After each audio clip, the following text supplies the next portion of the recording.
Thank you very much for joining us. It's a pleasure to be here talking about what we see to be our exciting new program, which is an MSc in International Healthcare Leadership.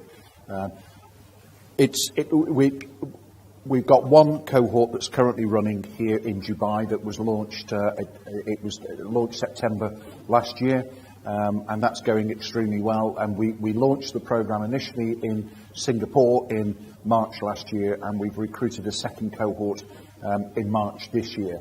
And my colleague Judith and I have just come from Singapore, where we've been running workshops for our two Singapore cohorts in parallel. And we're doing the same here in Dubai. I just want to give a little bit of a brief background to our MSc. Its forerunner was an MSc in Healthcare Management. I was its program director for 6 to 7 years.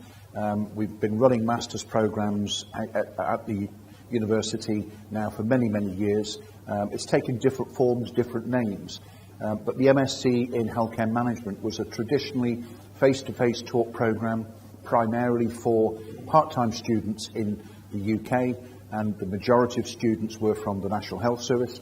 And we had a smaller number of international students who would take a year out of work, travel to Manchester, study full-time for a year, graduate and then go back to their countries or other parts of the world. We saw a change in the profile from 2008 onwards with the financial austerity measures that were being introduced following the financial crash. Plus, there'd been a significant change in the culture of leadership within the National Health Service based on a couple of very tragic events that occurred where leadership was seen to be one of the real problems. And the Prime Minister of the day, David Cameron, put a huge amount of funding into changing the leadership culture of the NHS and introduced the first ever national leadership programme, and was the largest leadership programme ever commissioned. Fortunately, we were successful in bidding for that programme with colleagues at University of Birmingham and KPMG. Both Judith and I have been a tutor on that programme. Judith is currently a tutor, and I was involved very much in its initial design and leading of the first cohort. The impact that programme had was it took up the part-time market, clearly, but also in speaking to my international students, what they were saying to me was they very much enjoyed coming to Manchester, enjoyed the programme, but it was becoming increasingly difficult to take time out of work to travel to study. And was there any other way that we can actually develop a programme?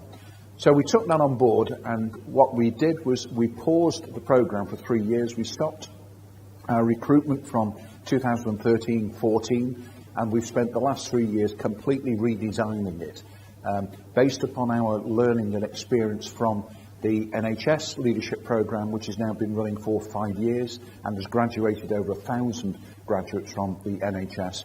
And we brought that learning into our design of the MSc International Healthcare Leadership. And it's a completely different style of programme, and I'll be running through both its structure, its content, and also our philosophy behind it. But the aim is to design a programme around the busy professional lives of healthcare professionals who cannot take time out of work to study. So that's our new programme. One intake per year here in Dubai.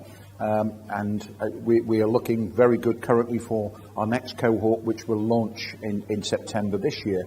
And we recruit one cohort per year in Singapore in March each year. And so by the end of this year, we'll have 4 cohorts, and we're just about to market the program in Hong Kong and Shanghai. Plus, we will be running a first cohort in Manchester in March 2019. So the program is very much expanding. What I want to do is to obviously highlight the way in which we run this program, why we feel it's different, why we feel it's unique, and why we're quite excited about our program.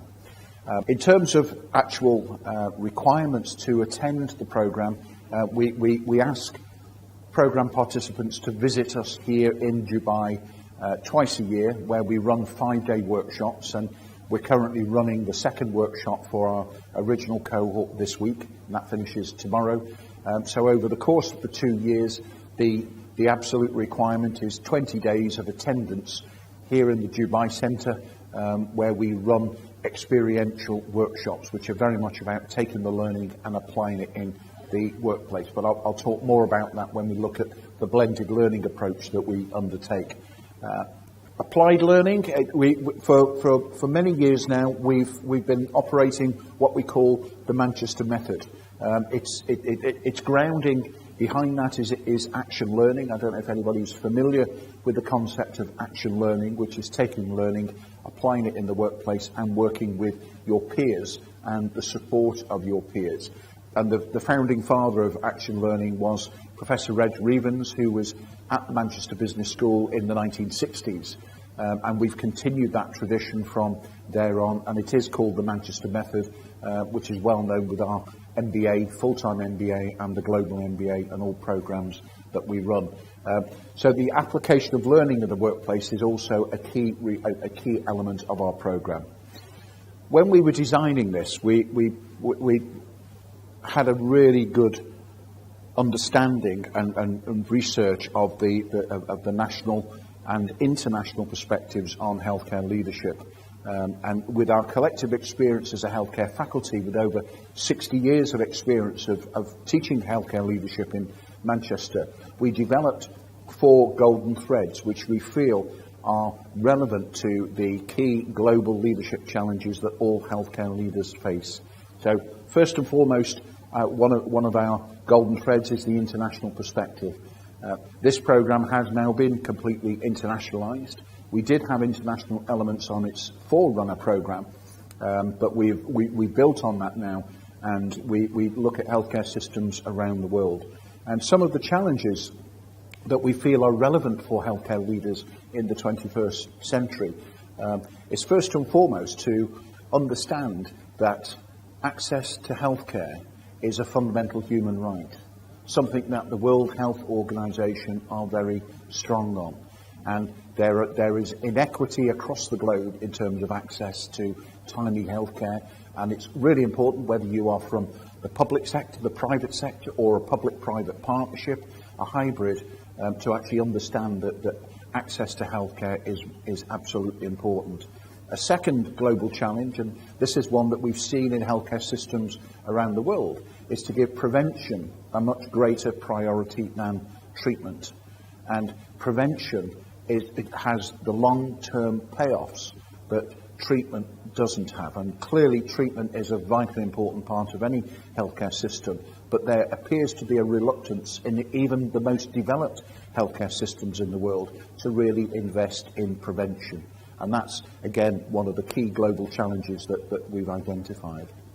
Integration across public, private and hybrid healthcare systems, again, is a challenge. And here in the GCC, we visited healthcare systems all around the region, and there's some tremendous healthcare systems here. But again, we see the challenges that we have back in Manchester with the National Health Service. We see the challenges in Southeast Asia, in Singapore, which is an excellent healthcare system, but in other healthcare systems in Southeast Asia that are not as good as Singapore, there is this reluctance to give prevention the priority that it requires. So that is also a global challenge, and also to integrate that across public, private and hybrid systems.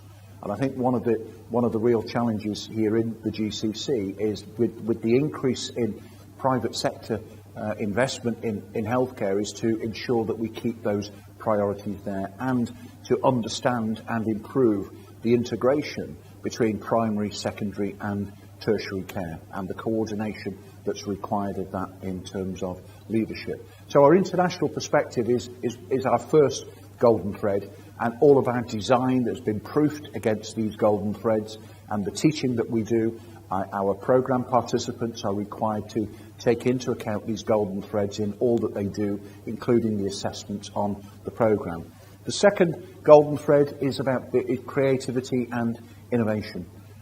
Today, it's not about doing more with less, which is what we hear in many, many healthcare systems. It's about doing things differently. sometimes with less in public provided services, but also doing things differently with greater investment from the private sector. It's about looking at different ways, innovative ways of taking healthcare forward. Leading through networks is our third golden thread, and everything that we do within healthcare, everything that we do within public sector provision is about leading through networks, organisational cocoons. We actually need to work across systems, work across boundaries. Everything we do within our place of work is to do with people, and therefore relationships are at the heart of what we do. And what we are keen to do on our programme is to develop the notion of leading through networks and looking more at the collective form of leadership rather than the traditional notion of individual leadership, which has been around for a couple of thousand years. So it's very much about collective wider leadership. Fourthly, and most importantly, is putting the patient at the heart of what healthcare leaders do. And one of the things that we say with that is, that sounds like a given, but it's not. And in many, many healthcare systems, we see a lack of focus on the patient, and yet that is the most important element. And what we do on our programme, and we've been doing it today with our cohort here in Dubai, is to ensure that when we look at service transformation, that the patient's needs are paramount in the way in which healthcare leaders introduce change. So those are the four golden threads.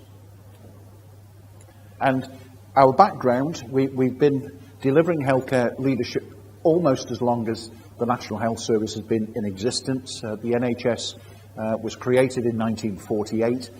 We started doing our first graduate training programs in the 1950s. I'm pleased to say that I don't remember those. I wasn't around to deliver those, but we've been delivering them since the 1950s. And the NHS graduate entry scheme, which was created just as the NHS was formed, we've been delivering that again with the University of Birmingham since the 1950s. And there are many thousands of NHS graduates who have gone through our graduate programs, many of whom are now our alumni, but in very senior positions within the NHS. So nationally, we've been doing leadership development for 50 years or more. We've also, over the last 30 years, been developing our approaches in international healthcare leadership, but that has really grown over the last 10 to 15 years, and it is now a key priority for us. And our MSc in International Healthcare Leadership, we hope is going to be the vehicle by which we can take that forward. Overview. What we're looking for our participants to do is to develop their sense of self-leadership. And I'll take you through our leadership journey that we've designed our programme on. But the first important point to make is that we look at you as individual leaders, and then we develop that through to leading teams, leading organisations, and ultimately looking at leadership as the collective. But first of all, it's knowing yourself. And it's really an important part of a leadership journey to understand your own leadership styles and also your own preferences, your strengths, your areas for development. And what we hope to do is to give programme participants this wider understanding of the globalisation of healthcare. And we make a distinction as well between globalisation and internationalisation. It's a bit like multinational corporations. Globalisation is bringing your company into a different country, but producing your goods in exactly the same way as you do in your home country without taking account of the local context. Internationalisation is bringing your company or your service into a different region, but adapting your service or company to the requirements and needs of that region. And some people have said to me, why does healthcare need to be taking an international focus? Because each healthcare system is different. Yes, it is. It is different, but there's a lot of learning that can be taken across different healthcare systems in the world. Plus, global healthcare is now becoming a critical priority. We only have to think of issues such as pandemics and the need to work across boundaries. We were in Singapore last week talking to our original cohort and running a scenario with them on pandemics and the challenges of leadership. So the international element is important, and that's one of the key elements that we try and encourage our programme participants to think about. It's also about taking an ethical approach to visionary-based delivery. But behind every vision are values, and our leadership programme is based very much on leadership as a value-laden concept. And right from the beginning, we talk about individuals' values, the importance of aligning those values within teams, organisations, societies and cultures, and that leadership is very much about bringing those shared values together with a view to achieving public interest outcomes that all healthcare systems are there to deliver. Creativity and innovation, as I mentioned earlier, is one of our key golden threads, and innovation is something that we very much encourage through our programme. And the workshops that we run, the residential workshops, we don't stand at the front teaching. We work alongside our programme participants with scenarios, with exercises, with examples, getting them involved in action learning sets, group discussions, and applying the learning that they get online, which I'll come back to, into the reality of their workplace.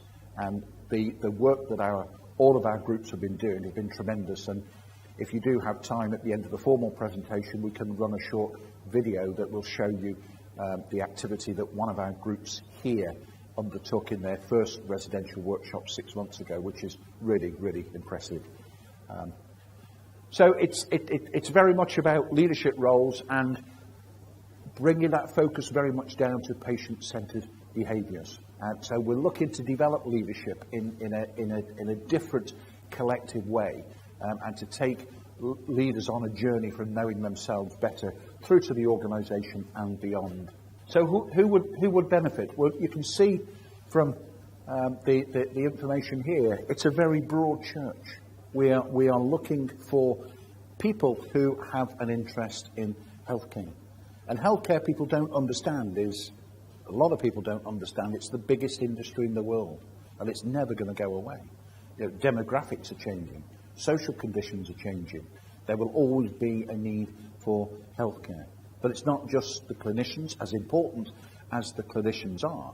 It's about the people who support the clinicians, the managers, the administrators, the pharmaceutical industry, the insurance industry, all of those stakeholders for the health economy. And I'm pleased to say that in both centres, both in Singapore and here in Dubai, we have a good range of people from different backgrounds. And in Singapore, we've actually got directors from corporate development working very closely with a neurosurgeon. And they've got to know each other extremely well and didn't understand each other's worlds. And they now work very closely together. In Singapore also, we've got one of our colleagues on the course, Elvin, who is actually a banker, but wants to come on the programme because with his financial knowledge, he wants to make a difference in healthcare and make a transition. Here in Dubai, we've got some excellent and very experienced clinicians. We've also got some excellent managers, and we've got a very proactive member of our programme who he's outside of healthcare. In fact, he's from engineering.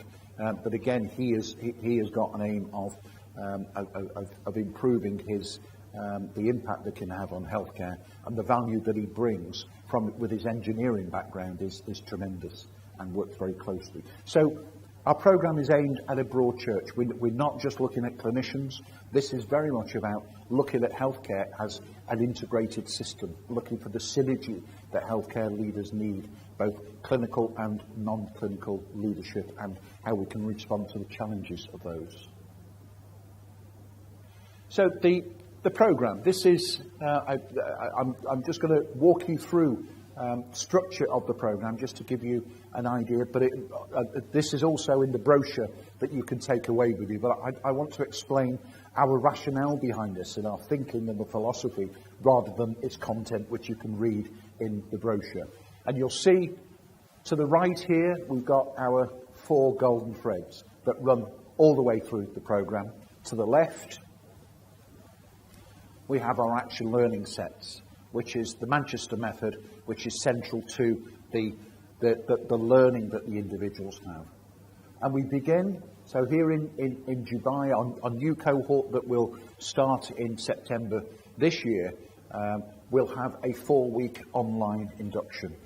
And when I say online, it's not just logging onto a website and downloading PDFs and having the odd video. We use cutting-edge e-learning material, and we as tutors are very closely connected. So there is that personal involvement. But we also have a 1-day induction here in the centre, where we welcome the new people on the programme and spend a day getting to know each other, getting to know people on the programme, and looking at how we can form these action learning sets, which actually become a real bond for those who are on them. And Judith and I have both been involved in the NHS programme for 5 years. Mine was the first cohort, as I said earlier, and they graduated 3 years ago. My action learning set are still meeting on an annual basis now. They've all been promoted, gone to different positions, but they became firm friends and they give each other peer support, and that's really the strength of action learning. And very quickly, we've our group here in Dubai, a superb group, and they've bonded very quickly and are giving that same level of support. So right at the beginning, we're looking at developing that bonding and the team building. Through the induction, we give a gentle introduction to what the programme is about. We look at its major concept, which is leadership, and do some fairly user-friendly introductions to the theories of leadership and how they've changed over the hundreds of years and how that theory links into practice. And we give the programme participants also the opportunity to do a practice assignment. In other words, it's an assignment that doesn't get graded, but it allows us to look at the writing style and the learning behind it, and to engage in one-to-one tuitions with each of the programme participants, and to give them some feedback in a non-threatening environment because it's not being assessed. So that's the induction. Then when we start module 1, it's looking at self. These are all 10-week modules, and I'll explain the significance of 10 versus 5 weeks shortly. But module 1 is what we affectionately call our PODMOD, the personal and organisational development, and it's about self as leader. And action learning is developed from that module that then continues all the way through. And our colleagues, we've got a whole range of colleagues in our faculty at Manchester who take a lead as subject matter experts in each of these modules. And our 2 colleagues for module 1, Elaine Clark and Sue Gill, are experts in the area of personal and organisational development. And that is very much about taking a few weeks and getting to understand yourself. We get you to look at a self-image, to go back to your place of work, get views from others, and gradually over that 10 weeks building up a portfolio of your strengths and areas for development, including, if anybody's familiar with Myers-Briggs Type Indicator, MBTI, we do which is the personality profiling. We also look at learning styles, emotional intelligence, and you gradually build up a portfolio. And at the end of module 1, the final assignment, which is a written assignment, we don't do examinations, it's a written assignment, is basically a continuous professional development plan, which stays with the participant all the way through the programme and hopefully beyond. We then move from leading self into leading teams through organisational behaviour and leading through purpose. And here we take the opportunity to take your learning about yourself, put it within the organisational context, and start to explore important areas such as culture and climate, teams, organisational change, resistance to change, how you can deal with that change, how to deal with difficult conversations. So throughout this module, we are building those team-level leadership skills. But I do want to make the point that teams exist at all levels of organisations, as you know, and it could be team leadership development at a senior executive level just as much as it can be at an operational level. And as I say, some of our programme participants are quite senior. Module 3 here, leading is the first step in leading organisations, and here we look at service improvement, quality approaches, lean thinking, all of those, the systems approach, open systems approach. We take into account some of the very popular tools and techniques that are used to improve services, and I don't know if PDSA is familiar to people. I'm seeing a few nod here. Plan, Do, Study, Act, which comes from Deming, and statistical process controls, all of these things for looking at how you can improve services. And some of the examples that we use in terms of service improvement would be to improve bed occupancy rates based on projections so that you can get the right level of staffing. So it's very much an operational management module, but introducing leaders to that aspect of service improvement. And I know here in the GCC and other parts of the world, JCI is an important part of the hospital's working environment, and these are exactly the sort of approaches that are required to respond to JCI accreditation and other forms of accreditation. So that brings us to the end of year one. They're all 10-week modules. We then move into, in year two, we move into the first of 5-week modules. And that first one is staying with the organisation, but we're taking it much more strategic. And each of these are led by our colleagues. These next two modules I lead. These are my specialist areas in terms of my academic and my previous practitioner role. And I work on that with my colleague Laurie Anderson. And module 6, which is taking it up to leading systems, health systems and policy. Judith is the lead for that one. But here from module 4 and 5, we start to look at these strategic elements. We look at how vision and values are developed. And the sort of things we talk about is and I don't know if this is familiar to some of you, that when an organisation has decided it's going to develop its own vision, either the top team will sit there and write the vision themselves and then put it through the organisation to implement, or parachute in, one of the big accountancy firms to do that work if it's a large organisation, and deliver the values and vision, develop a strategy, put in some controls and measures, and then ultimately it hits the ground in terms of service improvement, and then wonder why it doesn't really get a sense of ownership. We talk about developing vision and values in both directions, top down but also bottom up, and looking at the way in which you can shape those values. And in terms of leading through networks, collective leadership, this is where we start looking at leadership in terms of a systemic approach. All systems, apart from the universe, are created by humans, so they're fallible.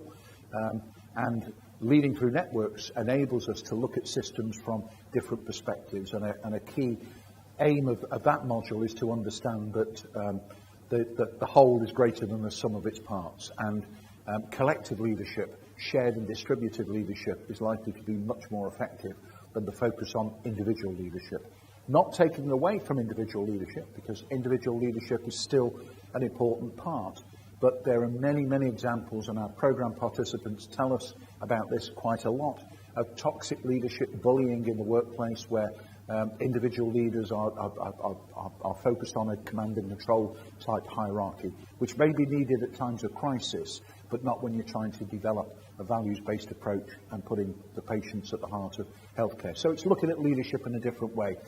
Leading systems, health systems and policy, we're moving here more towards the organisational and beyond the organisation, looking at governments, how governments and policymakers develop that policy and how that's implemented, and also looking at some of the approaches to dealing with that policy and engagement, service engagement. Module 7, we go beyond that even. We start looking at healthcare as a global commodity, healthcare as a public good. And this is based on one of the modules that we ran in our former programme as an elective. And it was one that was run by a colleague and good friend of mine, Professor Barry Munslow, who was based at the Liverpool School of Hygiene and Tropical Medicine and is an expert in international healthcare leadership. Barry he's now retired and he's our external advisor for the programme. But here we look at things such as global warming and its impact on health. We look at poverty. We look at the Sustainable Development Goals that have grown out of the Millennium Development Goals, and how healthcare across the globe requires this global perspective if we're going to achieve the United Nations 30 goals that are set out in the Sustainable Development Goals. So these are 15 5-week modules. Then we're back to a 30-credit module. Traditionally, our former master's program had a dissertation. So we had 180 credits, of which 120 credits were taught modules, 60 credits was a 10,000-word dissertation. The dissertations were very, very good, but what we found is that they tended, once they were done and submitted, they tended to sit on our desks, or the participants would take their dissertation away and not really action it. We've moved away totally from dissertations now, but each of the 10-week modules, their assessments, the main assessment is a 4,000-word written assignment based upon the learning for that module, but we look for its application in the participant's workplace, and we give just as much attention to its application as we do understanding and learning, and that's very much what the master's program is about. And again, right at the beginning, we ask our participants to come up with a pledge, something that they are passionate about achieving as a result of being on this program for 2 years and hopefully beyond. And we work with the participants on their pledge in those early stages, and gradually they start building that up as they go on this journey from self through to wider environment. And then we get to Module 8, which is applied research and evaluation in the workplace. In traditional terminology, we would have called that research methods, but it's not research methods. It's about evaluation of application of the learning in the workplace, and we take participants through work-based related business studies using evaluation techniques, and we ask each of the participants to do an individual project of 4,000 words, which is implementing a project based upon the correct research methods, drawing on the 4 golden threads and all of their learning from the program. We hope, we haven't got to the end of the program yet, but we hope that some of the pledges that were identified at the beginning will actually become fully fledged projects here and go beyond. And again, in the history of our former MSc, we've had an awful lot of our participants who've gone on and studied PhDs and across the world as well. So that's really the learning journey. I've not dealt with the content, but hopefully that sort of speaks for itself, but you'll see an element of, you'll see more of a description of that in the brochure. In terms of the blended learning, there are 4 residential workshops here in Dubai. So the interactive online learning takes place in between the residential workshops, but we have 20 days throughout the 2 years, and that's the commitment that we're looking for, and we post these days well in advance so that busy healthcare professionals can say, well, okay, I'm going to have 5 days over these 2 years, book my leave or get my study leave. But everything else is flexible around that. You can study at your own pace. We do release it a week at a time, and we do expect you to be on course in terms of the syllabus, but when you learn is entirely up to you, and it is online and with the support of us as tutors. But the September intake, so workshop 1 is November, workshop 2 is April, and obviously we are now with workshop 2 for our existing Dubai cohort. They come back in November for workshop 3, and then this time next year they'll be on their final workshop before they move into their group-based project. And workshop 4 will be very much based around their work-based project with our colleagues who are experts in research. And what we tend to do is, on the workshops, is to look back at what they've already been learning, but look forward to what they will be learning in the future. So today we've been talking to our Dubai cohort about what they can expect when they start Module 3 in a couple of weeks' time, having finished Modules 1 and 2. So I just want to briefly talk about our blended learning approach. I've already talked about action learning and its application here to applied leadership. Action learning is the main focus in year 1. which is where we're getting the actual learning sets to work together.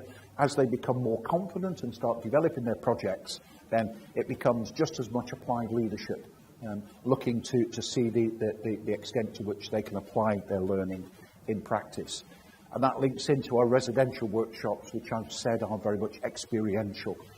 At the top there, the e-learning. What is e-learning? Well, there's a lot of people that will talk about blended learning versus distance learning. We use e-learning, which is, again, based upon our learning with the NHS programme, that we use a Blackboard facility. I don't know if people are familiar with Blackboard. It's a virtual learning environment. It's used by many universities, but we push it to its absolute limits. And we are working with e-learning technologists back at Manchester in our university. We, as the subject matter experts, write our content, design our content, then we work the e-learning technologists to bring it to life. And you can go through scenarios and podcasts. We do all forms of different e-learning approaches.